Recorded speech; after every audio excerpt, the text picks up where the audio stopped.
కావలి మాజీ ఎమ్మెల్యే రామిరెడ్డి ప్రతాప్ కుమార్ రెడ్డి బాగోతాన్ని బట్టబయలు చేసిన సుక్కుబాయ్. అమృత్ పాయలాన్ కూల్చివేసింది మాజీ ఎమ్మెల్యే రామిరెడ్డి. కావలి అమృత్ పాయలాన్ కూల్చివేత కేసులో అప్రూవల్ గా మారతానంటున్న మాజీ ఏఎంసీ చైర్మన్ మన్నేమాల సుకుమార్ రెడ్డి.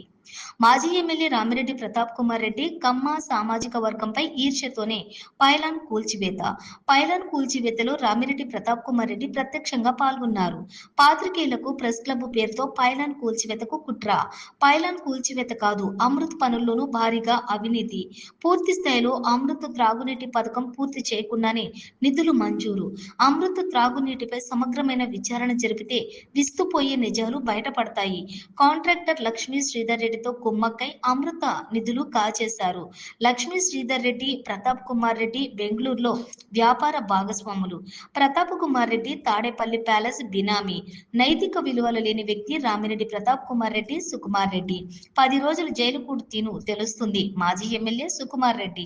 నీకోసం నేను 22 రోజులు జైల్లో ఉన్నాను. సుకుమార్ రెడ్డి ఒక్కడే బెయిల్ తెచ్చుకుని మిగిలిన వారిని వదిలేసిన ఘనత ప్రతాప్ రెడ్డిది.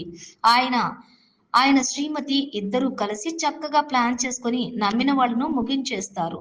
చేసిన తప్పు ఒప్పుకొని క్షమాపణలు చెబితే అందరం కలిసి మాట్లాడుకుని కేసు పరిష్కరించుకుందాం. నాటి నిజాయితీ పరులైన నేతల బాటలో కావలి ఎమ్మెల్యే కృష్ణారెడ్డి ఉన్నారని సుకుమార్ ప్రశంసలు. 2019 వైఎస్ఆర్ కాంగ్రెస్ పార్టీ అధికారంలోకి వచ్చిన వెంటనే కమ్మ సామాజిక వర్గం డాష్ అని చెప్పి బూతులు మాట్లాడి నా పేరు లేకుండా పైలాన్ శిలాన్ పలకాన్ని ఏర్పాటు చేశారు, దాన్ని కొట్టాలా అని చెప్పి కుట్ర పన్ని ఏ విధంగా అమలు పరిచాడో సవివరంగా పూర్తిగా అన్ని ఆధారాలతో సహా కూడా చెప్తాను. ఎందుకంటే ఆనాడు పాపం కావిల్లో జర్నలిస్టుల్ని 2 గ్రూపులుగా చేసి వాళ్ళని మళ్ళీ జర్నలిస్ట్ క్లబ్ కట్టిస్తానని చెప్పి ఆ సాకు పెట్టి పైలాన్ని ఏ విధంగా కూల్చాడో ఆ సంఘటన కూడా పూర్తిగా చెప్తాను. ఎందుకు నా దగ్గరికి పాపం ఆ కేఎస్ నోటోడు ఎవరు చెప్తే ఉబలమారోడు 1 సైడ్ వెళ్ళిపోతా ఉంటాడు చూసుకొని. నేను చాలా క్లారిటీగా చెప్పా, తొందరపడి దూకబాక పూర్తి అష్యూరెన్స్ తీసుకో. జర్నలిస్ట్ క్లబ్కి నిధులు ఇస్తాడంటే పైలాన్ వదిలేసి వెనక్కి ఇవ్వమను, వెనక్కి కట్టుకోండి లక్షణంగా, నా వంతు నేను సహాయం చేస్తానని చెప్పి రామిరెడ్డి ప్రతాప్ కుమార్ కళ్యాణ మండపంలో అతని ఆధ్వర్యంలోనే ప్రెస్ మీట్ విలేకరులందరూ కూడా సమావేశం ఏర్పాటు చేసి మీరందరూ కూడా కూర్చోన్నారు. మీరే సాక్ష్యం. ఆ రోజు నేను రానని చెప్పిన తర్వాత ఆ నైట్ అంతా ఇంట్లో కూర్చొని రహస్య సమాలోచనలు చేశారు. నన్ను అడిగారు, అన్నా నీ వంతు ఖచ్చితంగా జర్నలిస్ట్ క్లబ్కి ప్రతాప్ రెడ్డి గారిని ఖచ్చితంగా డబ్బులు ఇస్తే నా వంతు నేను సహాయం చేస్తాను మాటిచ్చా. నేను ఇవ్వలేదని కూడా ఎక్కడ చెప్పను. కానీ తెల్లారి సాయంత్రం 10వ తారీఖు 9వ తారీఖు 8వ తారీఖు జరిగింది 4వ నెలలో మీటింగ్. ఇదైతే వాస్తవం. వీడియోలు కూడా మీ దగ్గర సాక్ష్యాలు తీసుకోండి. కేవలం ఒక కమ్మ సామాజిక వర్గం ఓపెన్ చేసింది, కమ్మోళ్ళేంది డాష్ అని చెప్పి బూతులు మాట్లాడుతూ నీచంగా నా పేరు లేకుండా, శాసనసభ్యుడి పేరు లేకుండా శిలాపలకం పెట్టారు. ఈ శిలాపలకాన్ని ధ్వంసం చేయాలని కుట్ర కోణం మనసులో పెట్టుకొని మేకవన్న పునిలాగా పైకి రామిరెడ్డి ప్రతాప్ రెడ్డి అంటే ప్రతిపక్షంలో ఉండంగా ప్రతాప్ రెడ్డి అంటే అయ్యా మంచోడు, దేవుడు, సౌమ్యుడు, అన్నా అని పిలుస్తాడు, అమ్మ ఆప్యాయత బలగిస్తా అని చెప్పి ఇదే నోడితే మేము అందరం కూడా చెప్పాం, నమ్మాం, కలిసి ప్రయాణం చేసాం. చెప్పిన మాటకి ఎక్కడ తూచా తప్పకుండా నాయకుడు ఏం చెప్తే ప్రతి కార్యక్రమం చేపట్టాం. కానీ రామిరెడ్డి అనే పేరులో ప్రతాప్ రెడ్డి దగ్గర 5 ఉంటారు. పేరులోనే 2 ఉంటారు. రామిరెడ్డి అంటే రక్తం మరిగిన పులి. నిద్ర లేసి ఎలా దోచుకోవాలా, ఎలా వాడుకోవాలా, ఎలా మనిషిని వదిలేయాల, ఈ నైజమే రామిరెడ్డి ప్రతాప్ రెడ్డిదని కూడా ఈ సందర్భంగా మీకు తెలియజేస్తున్నారు. కమ్మ సామాజిక వర్గం మీద ఎంత ద్వేషం పెంచుకొని ఆనాడు పైలాను గోలగొట్టించావో మేమందరం కూడా ఆ తప్పుని ఖండించి చెప్పినా వినకుండా చేసిన దాంట్లో పాపాల్లో మేము ఉన్నాం.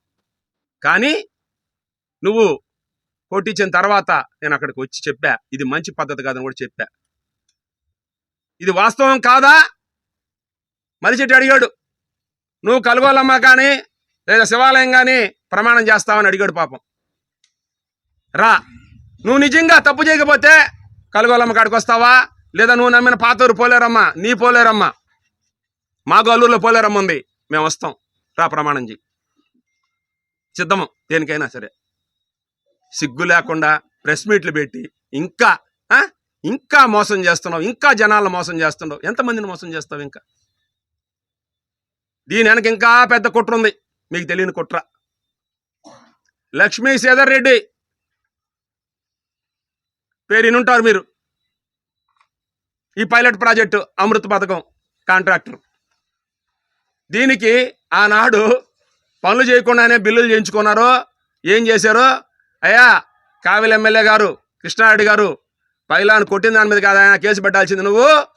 ఈ వెనక జరిగిన అవినీతి మీద నువ్వు ఎంక్వైరీ చేసి నువ్వు కానీ ప్రూవ్ చేస్తే అప్పుడు కావిలి ప్రజలు నిన్ను హర్షిస్తారు కృష్ణారెడ్డి గారు. ఇది వాస్తవం. దీని వెనక ఎంత కుట్రుందో అన్ని బయటికి తీయండి, సాక్ష్యాలతో సహా వెలికి తీయండి, వాస్తవాలు వస్తాయి. ఈయన కోటరీకి, ఎందుకంటే జగన్ తాడేపల్లి ప్యాలెస్ మొత్తానికి ఈయన బినామీ. ఇదే లక్ష్మీ శ్రీధర్ రెడ్డి, ఇదే ప్రతాప్ రెడ్డి. బెంగళూరులో ఇద్దరు కలిసి ల్యాండ్ రిజిస్టర్ చేసుకున్నారు. అవినీతి సొమ్ముతో కొన్నావా లేదా సాక్ష్యాలతో సహా వస్తాయి బయటికి. కర్ణాటక రిజిస్టర్ ఆఫీసులో అప్లై చేస్తే కాగితాలు దొరుకుతాయి. నేను చెప్తున్నా వాస్తవాలు. ఎందుకంటే ఉపరాష్ట్రపతి సింహపురి ముద్దుబిడ్డ వెంకయ్య నాయుడు పాపం బేదా సోదరులు అడగంగానే కావలి దాహత్కి శాంక్షన్ ఇప్పించి ఆయన చేతుల మీదుగా చేస్తే, పట్టణాభివృద్ధి శాఖ మంత్రిగా ఆ రోజు ఉన్నాడు మంత్రిగా లోకేష్ బాబు, ఆ రోజు మచ్చి చేస్తే ఎంత నీచంగా మాట్లాడావో, కమ్మ సామాజిక వర్గాన్ని ఎంత దేశించావో, నువ్వు ఏం చేసావు అనేది పబ్లిక్గా చెప్తున్నా. ఈరోజు ఒక్క నీ పేరే లేదని కుట్రతో విలేకరులను అడ్డం పెట్టుకొని నువ్వు పైలాన్ని కూల్చడం జరిగింది. మమ్మల్ని అందరిని కూడా ఈరోజు దోషులను చేసావు నువ్వు. ప్రతాప్ రెడ్డి వాడుకొని వదిలేస్తాడు అనేదానికి నేనన్నీ చెప్పినా పక్కన పెడితే ఒకే ఒక సాక్ష్యం, ఈరోజు బెయిల్ విషయంలో తనొక్కడికే బెయిల్ తెచ్చుకున్నాడు. మిగతా వాళ్ళకి ఎవరికి బెయిల్స్ రాలా. ఇంకా ఇంత నీచమైన స్థాయికి దిగజారిన వ్యక్తి ప్రతాప్ రెడ్డి. మన్నెమాల సుకుమార్ రెడ్డి ఏ విధంగా రేత్రి అనక పొగలనక కష్టం చేశాడో ప్రతాప్ రెడ్డి కోసం, కానీ ఏది చేసినా తూచా తప్పకుండా కావలి ప్రజలకి మేలు చేయాలా, మంచి చేయాలా, చేసే దాంట్లో భాగంగా ముందుకు పోవాలని చెప్పిన తప్పితే నేను ఎప్పుడు చెడును ప్రోత్సహించలా. తెలుగుదేశం పార్టీ నాయకులారా ప్రెస్ మీట్లో మాట్లాడారు పాపం. ఆ తిరువిధి ప్రసాద్ టెంప్ట్ అయి నాలాగా ఆవేశపడు అతను కూడా పాపం. అతనికి సంబంధమే లేదు పాపం. అతను రాను కూడా అలా మన పార్టీలో కూడా లేడు ఆనాడికి. అన్యాయంగా అతని మీద చెప్పి పాపం అతని దేశమే ప్రమాణం చేయించారు. ఎవరైనా చెప్పిన వాళ్ళు ఏమైనా పోయి ఆ ప్రెస్ మీట్ పెట్టారు సిగ్గు లేకుండా, వాళ్ళన్నా పోయి ఏమైనా చేయొచ్చుగా. వాస్తవాలు తెలుసుకోండి నాయన, నాయకులారా, కార్యకర్తలారా. ప్రతాప్ రెడ్డి నైజం ఏందో ఒక్కసారి ఆలోచించండి. కావలి ప్రజలారా ఆలోచించండి. ప్రతాప్ రెడ్డి నైజం ఆలోచించండి.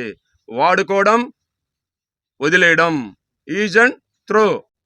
పైలాన్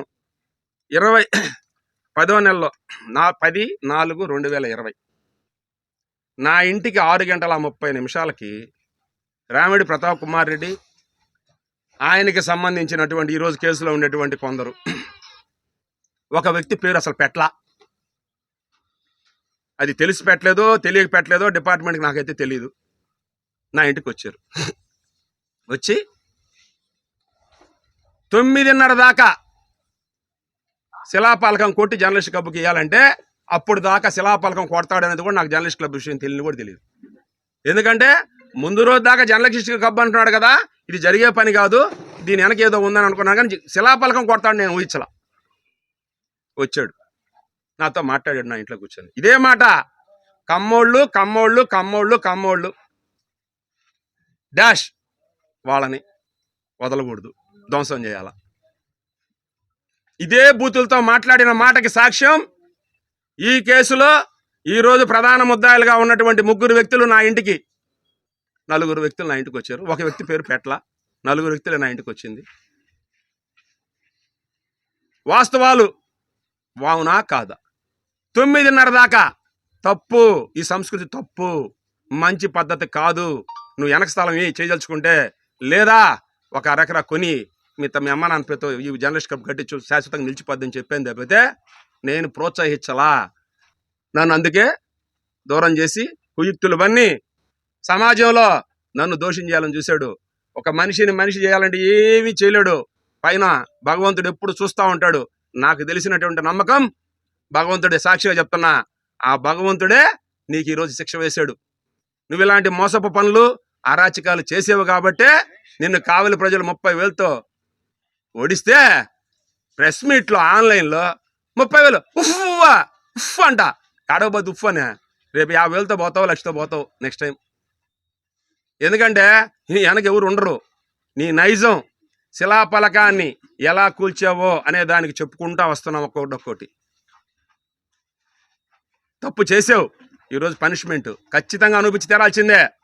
మేము కూడా అందులో ఆ తప్పు వద్దని చెప్పిన తర్వాత కూడా కేతిరెడ్డి శివకుమారుడు వచ్చి నన్ను బతిలాడి తీసుకొని పోయాడా లేదా అనేది శివకుమార్ని తన బిడ్డల సాక్షిగా వచ్చి కలగలమ్మకు ప్రమాణం చేయమని చెప్పు, నేను ప్రమాణం చేస్తా.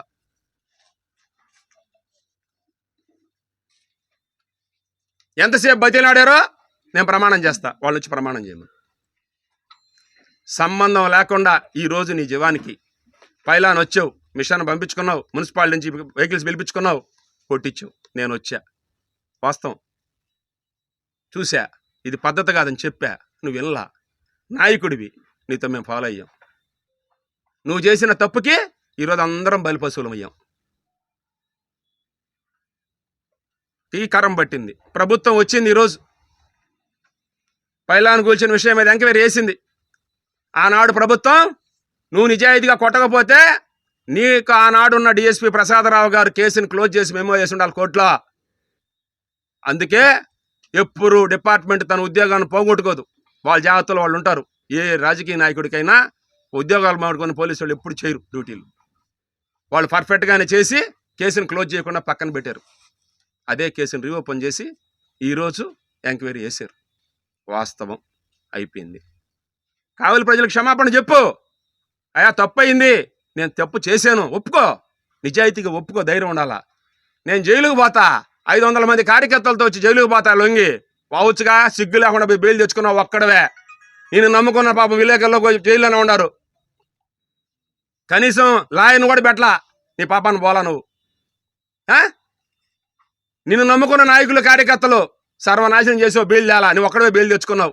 ఇంతకన్నా సిగ్గు, శరం, రోషం కావలి ప్రజలు ఆలోచించండి. ఎందుకంటే బెయిల్ తెచ్చుకున్నావు, మళ్ళీ వచ్చి కావలిలో తిరుగుతున్నావు వీధల్లో నువ్వు. అంటే మీరు ఆడన్నా సావండి, మీరు ఎట్టన్నా పోండి, నేను పబ్బం అయిపోయింది, నేను నవ్వుకుంటా నేను తిరుగుతూ ఉంటా బజార్లో. ఇదేనా? 2020లో ఉపరాష్ట్రపతి సింహంబరి ముద్దుబిడ్డ ముప్పవరపు వెంకయ్యనాయుడు గారు